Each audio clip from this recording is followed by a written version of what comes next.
በስመ አብ ወወልድ ወመንፈስ ቅዱስ አሃዱ አምላክ ክርስቶስ ተንሥአ እሙታን በአቢይ ኃይል ወስልጣን አሰሮ ለሰይጣን አግዓዞ ለአዳም ሰላም እምይእዜሰ ኮነ ፍስሐ ወሰላም። ብስም ክርስቶስ ክርስቶሳውያን፣ ብስም ወልድ ውሉድ፣ ብስም መንፈስ ቅዱስ መንፈሳውያን ዝተባሃልኩም ኣብ መላእ ዓለም ትነብሩ ምእመናን ወምእመናት ብስም እግዚአብሔር ፍጹም ሰላምታ ከመይ ቀኒኻትኩም? አሜን። ይትባረክ እግዚአብሔር ዘአብጽሐነ እስከዛቲ ሰዓት። ናብ ሰዓት እዚ ዘብጽሐና ናይ ኣቦታትና አምላክ ቅዱስ እግዚአብሔር ዝኸበረን ተመስገነን ይኹን። እንኳዕ ድማ እግዚአብሔር አምላኽና መዋእለ ጾሙ አፈጺሙ ናብ ብርሃነ ትንሣኤ ብሰላም ኣብጽሐኩም ኣብጽሐና። ከምኡውን ከም ናይ ቅድስት ቤተ ክርስቲያንና ኣጸዋውዓ ሎማዓንቲ ሰኑይ ካብ ትንሣኤ ሰንበት ቀጺሉ ሎማዓንቲ ሰኑይ ማኢዶት ተባሂሉ ይጽዋዕ። ስለዚ ብድጋሜ ናብ ማኢዶት እውን እንኳዕ ብሰላም ኣብጽሐኩም።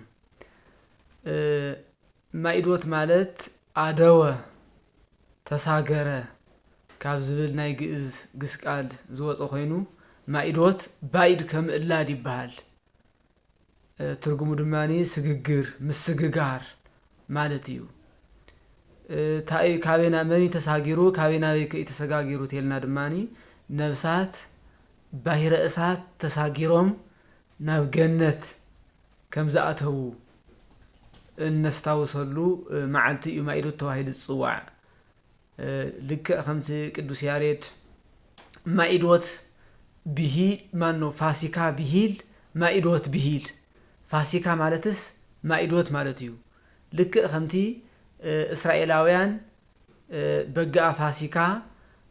ሓሪዶም በግአ ፋሲካ በሊዖም ባሕሪ ኤርትራ ከፊሎም ናብ ምድረ ርስት ናብ ምድራዊት ኢየሩሳሌም ከም ዝኣተዉ ሁሉ ነፍሳት እውን ድማኒ ባሂረ እሳት ከፊሎም ናብ ገነት ተሰጋጊሮም እዮም ክንብል ከለና ማኢዶት ኢልና ንጽውዖ ማለት እዩ። ስለዚ ፋሲካ ማለት ማኢዶት፣ ማኢዶት ማለት ፋሲካ ማለት እዩ። እሞዚ ደኣ ነብሳት ካብ ሲኦል ናብ ገነት ተሰጋገሩ ደኣ ብዕለተ ዓርብ ደይኮነን እዩ። ብዕለተ ዓርብ ጎይታና ኣምላኽና መድሓኒና ኢየሱስ ክርስቶስ 9 ሰዓት ቅድስት ነፍሱ ካብ ቅድስት ስግኡ ብገዛእ ስልጣኑ ፈልዩ ብኣካለ ነፍስ ናብ ሲኦል ወሪዱ ደይኮነን እዩ ዘውፅኦም። ካሕሳ ከይተፈጸመ ሓዲሩ ድዩ ክሳዕ ሶኒ ነፍሳት ዓርብ ደይኮኑን እዮም ካብ ሲኦል ናብ ገነት ተሰጋገሩ ንብል እንድሕር ዳኣ ኮይና ትኽክል እዩ። ስግግር ማኢዶት ተፈጸመ ዓርብ እዩ፣ ሶኒ ኣይኮነን። ካሕሳት ተፈጸመ ሕዚ እውን 4 ነጥቢ ዓርብ እዩ። እንድሕር ዳ ዓርብ ኮይኑ ዳ ንምንታይ ኢና እሞ ኣብ ሶኒ ማኢዶት ኢልና ነብዕል ዘለና ንብልቲ ኮይና፣ ግን እዚ ናይ ቅድስት ቤተ ክርስቲያንና ኣጸዋውዓ ልማድ እዩ። ከምቲ ኣብ ዝሓለፈ ተናጊርናዮ ነበርና ቅድስት ቤተ ክርስቲያን ናይ ቀኖና እኖ እያ። ቤተ ክርስቲያን ንቀኖና ትሰርዕ ዳኣ እምበር ቀኖና ንቤተ ክርስቲያን ኣይሰርዓን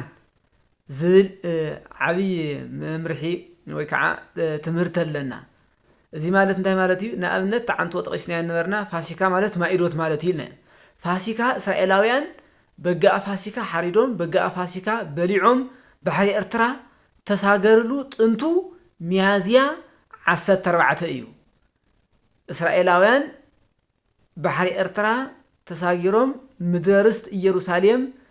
ከም ዝወረስዋ እነስታውሰሉ ግን ሕዳር 12 አንተኑ ሚካኤል ዝኣውረድ ከመና ለእስራኤል እንዳበልና ብቅዱስ ሚካኤል ተራዳኢነት ከም ዝወፁ እነስታውሰሉ እነብዕሎ መዓልቲ ግን ሕዳር 12 እዩ። እዚ ድማ ናይ ቅድስት ቤተ ክርስቲያንና ኣሰራርዓ እዩ። ስለዚ ሚያዝያ 14 ዝነበረ ሕዳር 12 ካብ ኣኽበርና ሕዚ እውን ድማ ማኢዶት ዓርቢ ዝተፈጸመ ዓርብማ ዓርሱ ዝኸኣለ ዓብይ በዓል እዩ። ስቅለተ ክርስቶስ እዩ። ካብቶም 9 በዓላተ ወልድ ሓደ እዩ። ስለዚህ ዓብይ በዓል ስቅለት እንዳሃለዎ ተወሳኺ ሜስካ ማኢዶት ኢልካ ምኽባር ኣይከኣልን ኣይኸውንን ስለዚ ንበይኑ ዓርሱ ኽኢሉ ክኸብር ኣለዎ ዓርሱ ኽኢሉ ክበዓል ኣለዎ ኢላ ቅድስት ቤተ ክርስቲያንና ምንታይ ኣሰጋጊራቶ ናብ ሶኒ ዓርቢ ስቕለት እኒአ ቀዳም ስዑር እዩ ሰነድ ድማ ትንሳኤ እዩ ሶኒ ኣብ ሶኒ ክበዓል ኣለዎ ነፍሳት ካብ ሲኦል ናብ ገነት ተሰጋገራሉ ንበይኑ ዓርሱ ኽኢሉ ክበዓል ክኸብር ኣለዎ ኢላ ካብ ዓርቢ ናብ ሶኒ ድፍእ ኣቢላ ተብዕሎ ማለት እዩ እዚ ከምዚ ምግባር ድማ በዓላት ቀዲሞም ዝነበሩ ኣርሐ ቀቢልካ ናይ ምብዓል ርሒቆም ዝነበሩ ድማ ኣምፀ ኣቢልካ ናይ ምብዓል ድማ ልማዳ ስለ ዝኾነ እዩ ከምኡ ኢልና እንዳቐፀልና ክንከድ ከለና ሰሉስ ቶማስ እዩ ዝበሃል ቶማስ ማለት እንታይ ማለት ቶማስ ካብቶም 12 ሐዋርያት ሓደ እዩ ስለዚ ቶማስ ተባሂሉ ክፅዋዕ ዝኸኣለ ጎይታና ኣምላኽና መድሓኒና ኢየሱስ ክርስቶስ ንሐዋርያት ንመጀመርያ ግዜ ኣብ ዕፁብ ገዛ ሰንበት ብመጀመርታ ናይ መጀመርታ ሰንበት ብትንሳኤኡ ተራእይዎም እዩ ኣብ ትሽዑ ግዜ ግን ቶማስ ኣይነበረን ስለዚ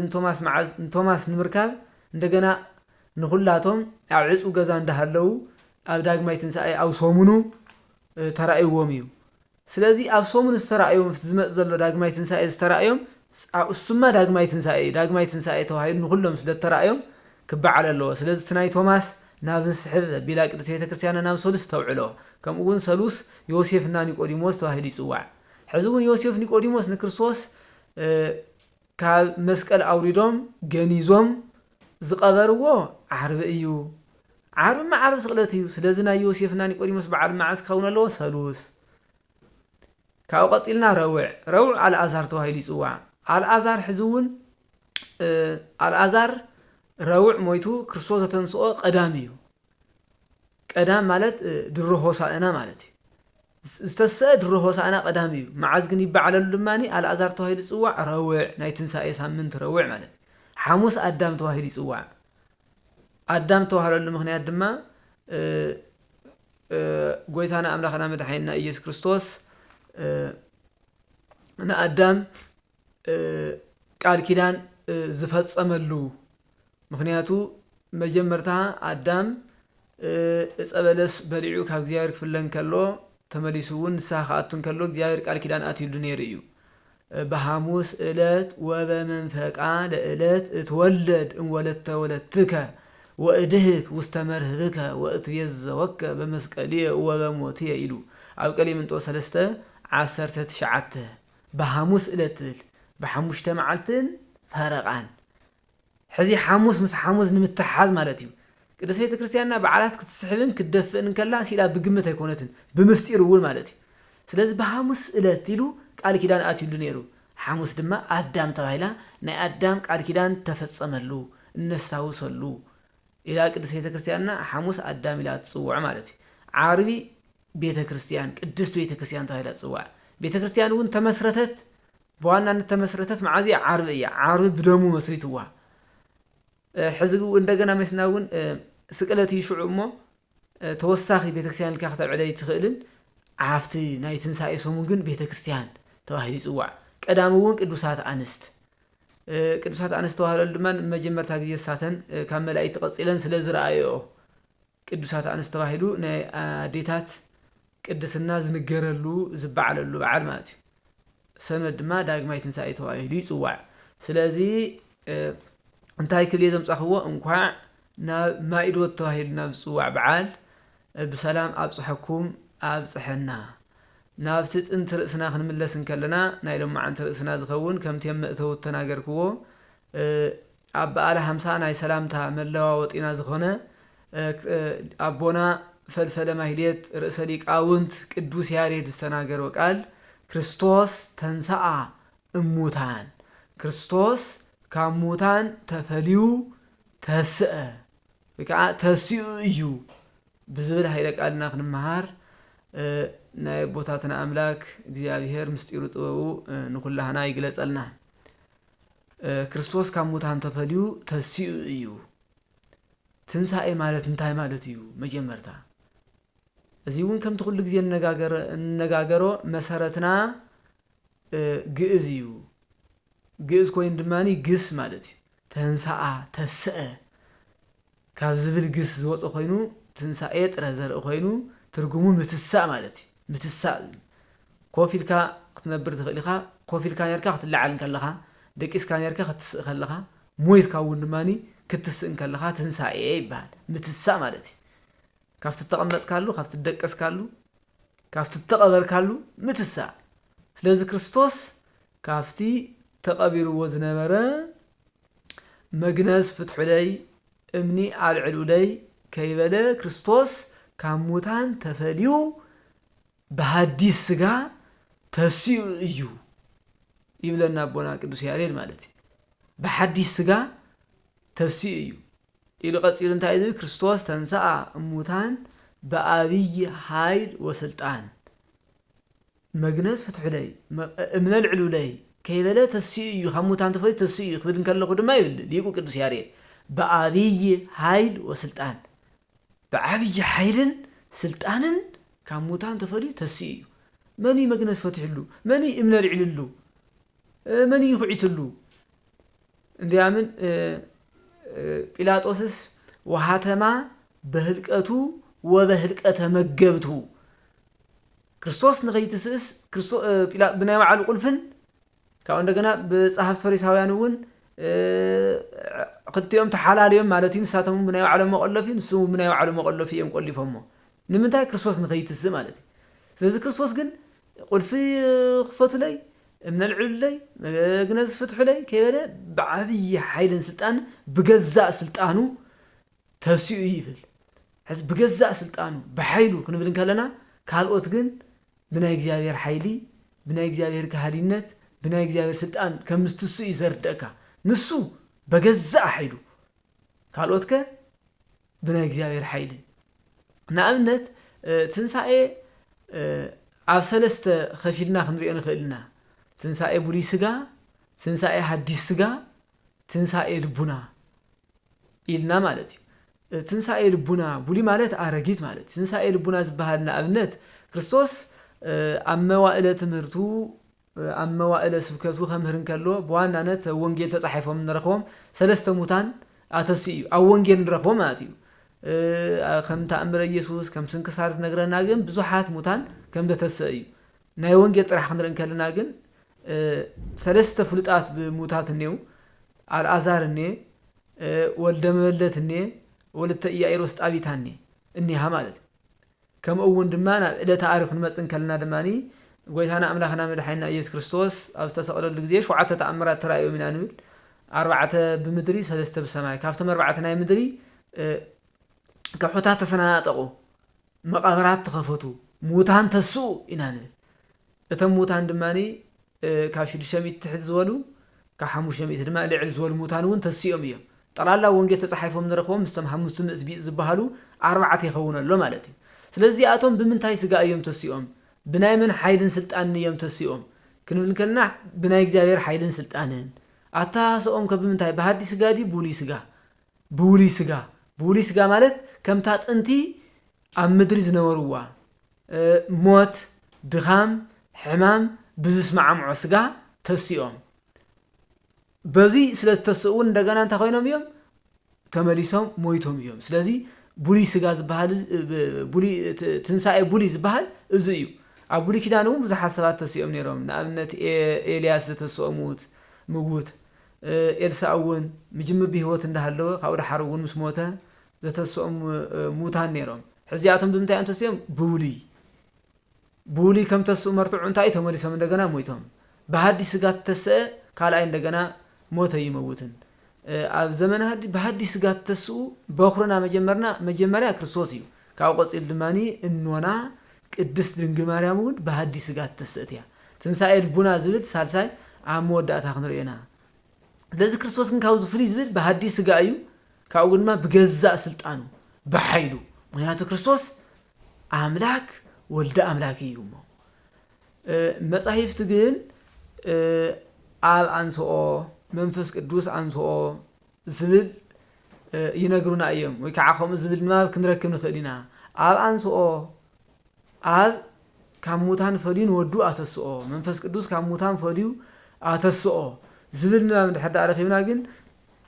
كل جزء يتهلنا أن ترجمه زي بسجا مدبنة تنقر قاليو بسجا مدبنة مالت سجا كلمته واحدة انتايني نحرد إلنا خين أتسايز دل سجا أيو سلز نوع خملكات عن كلا أين مسحفتي كم إلى زنقرنا كم إلى كم زنقرنا دماني كم ليقول كدوس هيرين يواس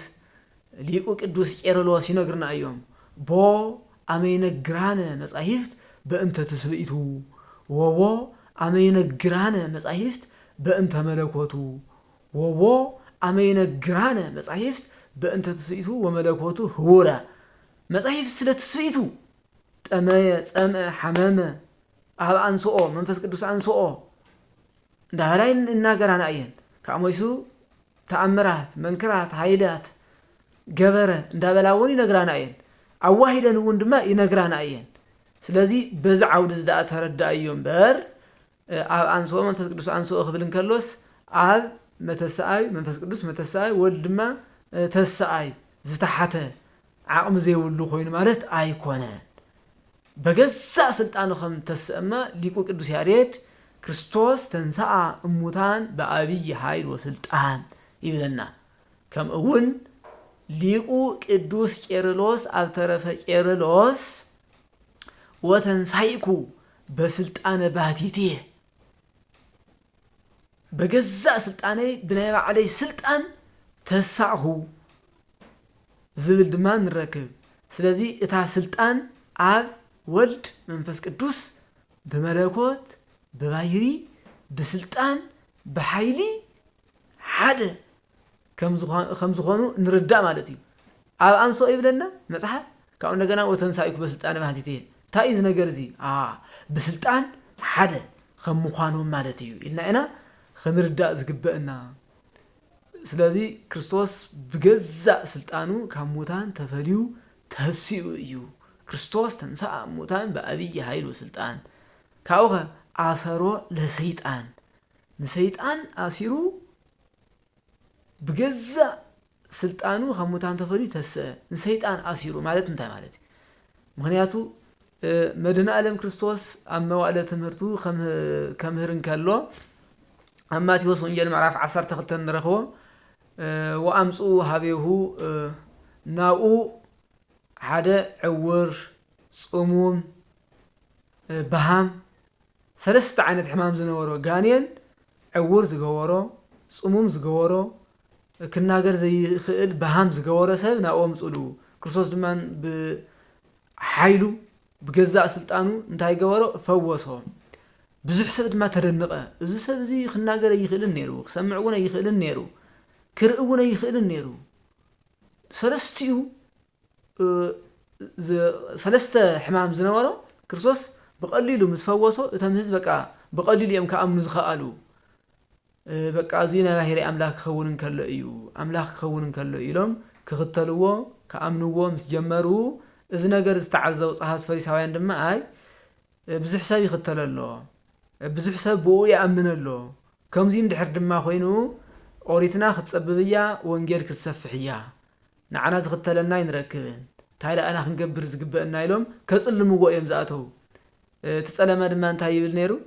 زنتوس ياوص أغاننت زأن ولا بريئة زيول ملعكهم ولا أغاننت إذا سبزي أوران انتبرها صومان تفوسة بهمان تناقرة بناء أغاننت حلقة زخانة بريئة زيول غيرو دا أنبر كأوص عيس كفوسة يخلن مس أغاننت حلقة بريئة زيول تماخير زغورة زلو إيو إلهم كسلمو قواتو ماتي كاو كريستوس كنت إذ جبره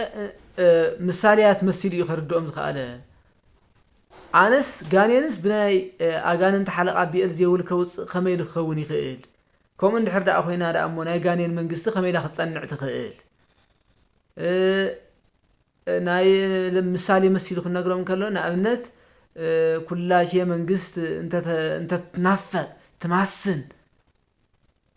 عرسات فعله من قصتي تتأثيها أي تتصنعن عرسات فعله جزاون أي تتصنعن تفرسيا تطفئيا عرسات فعله هجرون كمو إلو مسيرون داتنا هجرهم كهرن كله كأون دجنا مستعيزهم صلهم وعلوا زيك منهي بوي أبيت هيال وبربر وتنوايو لأما إقدام عصيروتو لهيال نأمنتي لهم ندحر أنا بنايا قان انت حلق أبي ألزي ولا قان تزوج خينس سمعوا السغنة قلكم نتي بعد جزا نتحيال سب كأسرة ناب جزا أتيو سرق منيو يلن ما نم يلن كسرق ندحر خينس مجمرتا نتبع الكزا إيدو أجرو عصيرو تزي كوينو نعو كأسرة نعو أقطصر كيوعله سرق يلن سرق أي خيلن سلازي أنا دما نكون دو بأجان انت حلق أبي الزيول أجان انت خوصص مجمرتا نبي الزيول يأسيريو نبي الزيول كأسر كخوص أي كده نوع يأسيريو مجمرتا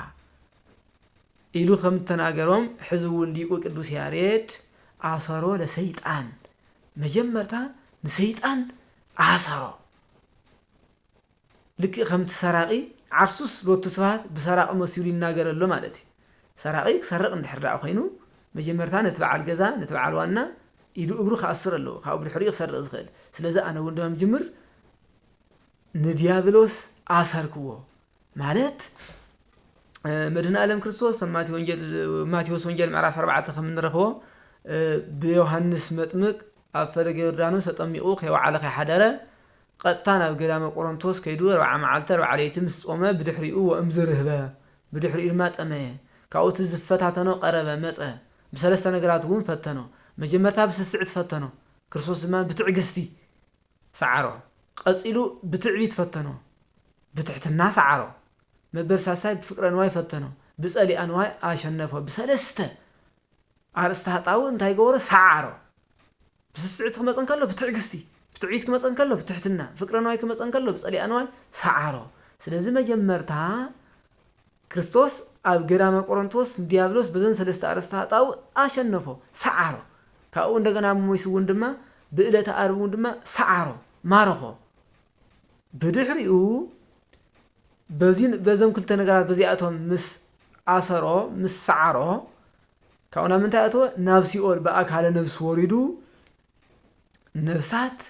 كابسيول ناب جنة عسقاقرة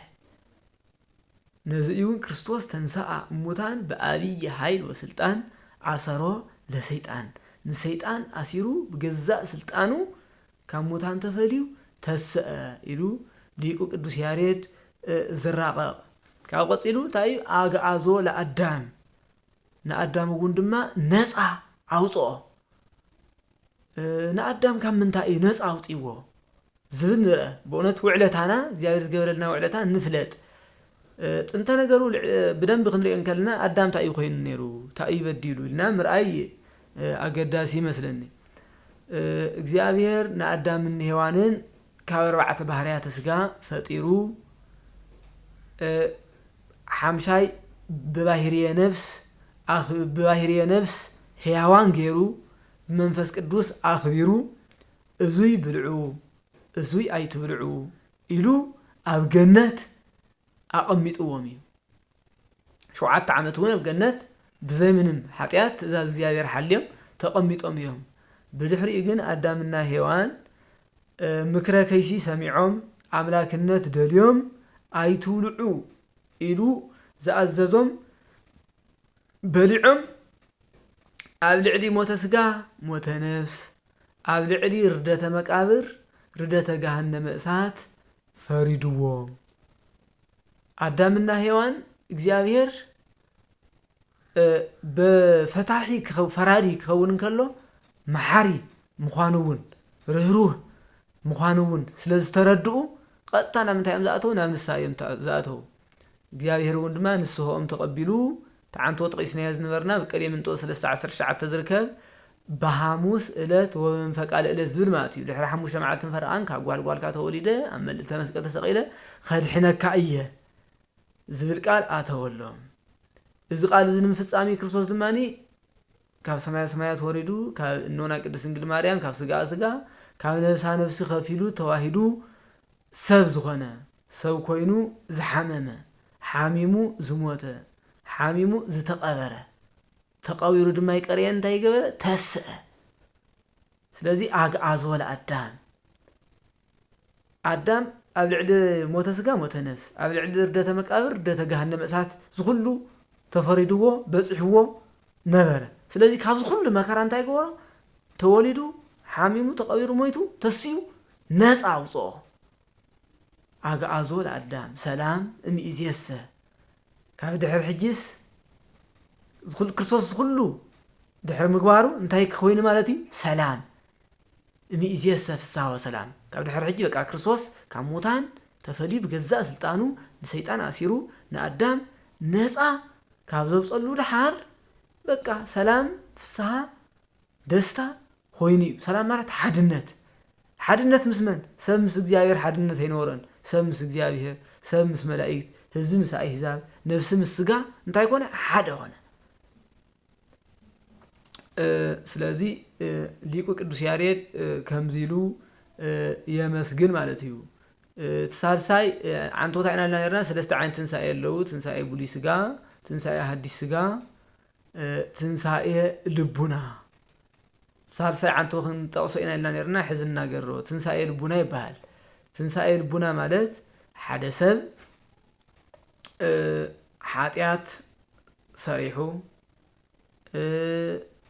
ክፍኣት ሰሪሑ ክወድቕ እንከሎ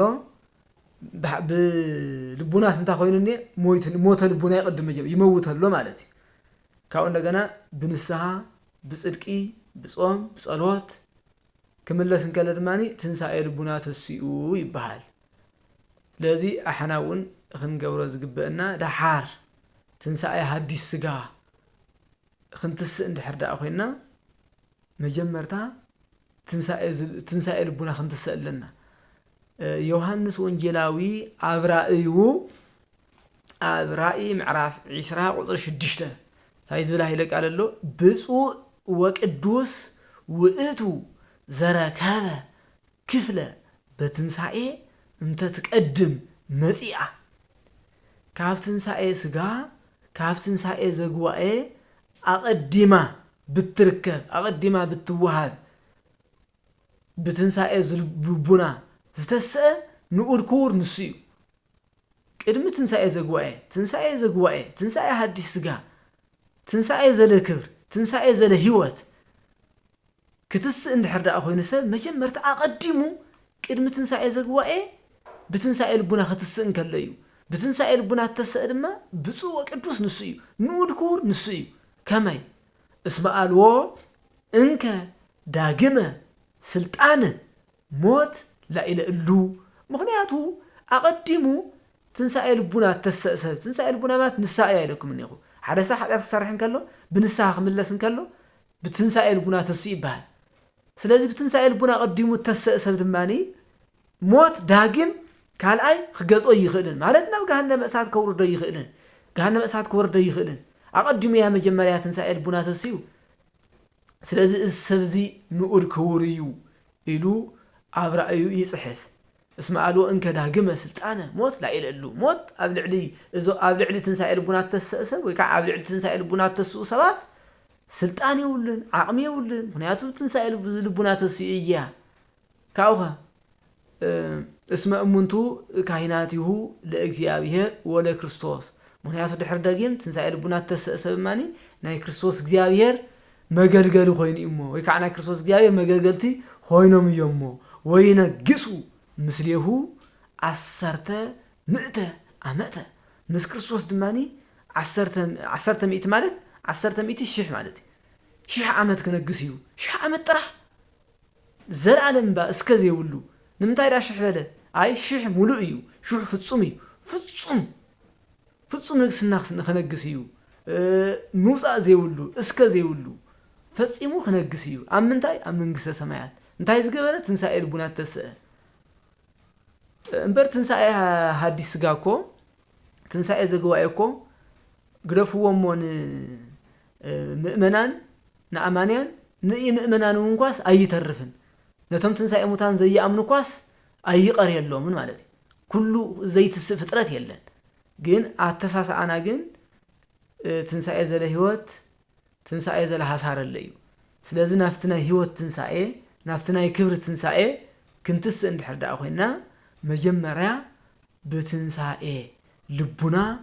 ክንትስእ ይግበእና